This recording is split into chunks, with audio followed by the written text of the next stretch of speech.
আমাদের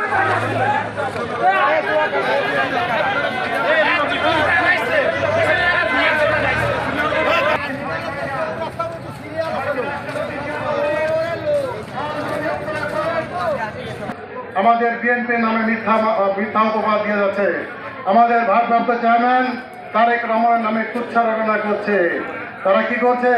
তারা এই সারা বাংলাদেশে অস্থিতিশীল পরিস্থিতি সৃষ্টি করার জন্য, রাজনীতি ফায়দা হাসিল করার জন্য এবং নির্বাচনকে কি করে বিলম্বিত করা যায় সেই জন্য তারা কিন্তু আজকে এই ষড়যন্ত্রে লিপ্ত হয়েছে। এই ষড়যন্ত্র করে কিন্তু কোনো কাজ হবে না। বিএনপি কিন্তু বিগত দিনে সোচ্চার ছিল, এখনো সোচ্চার।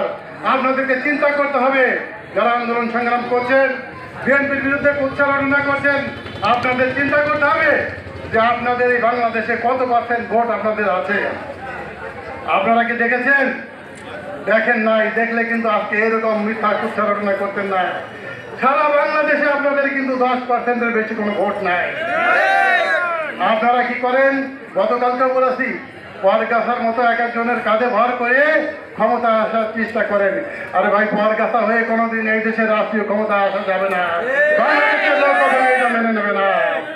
আন্দোলন সংগ্রামে আমার পলাশকে 16 ডিসেম্বর যেদিন আঘাত করা হয়েছিল, সেদিন আপনার মায় কান্না, আপনার ঠেলাঠেলি কোথায় ছিল?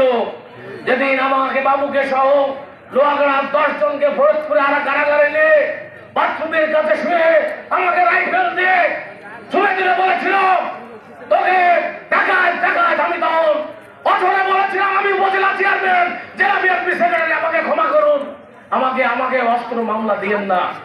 আমার আত্মনাথকে আপনারা দেখেন নাই? আমার মাকে ছাত্রলীগের তৎকালীন সাধারণ সম্পাদক, নাম বলবো না, যখন আমাকে খুঁজতে গিয়েছিল বাড়ির দরজায় আঘাত করলে আমার মা পড়ে যে আহত হয়েছিল,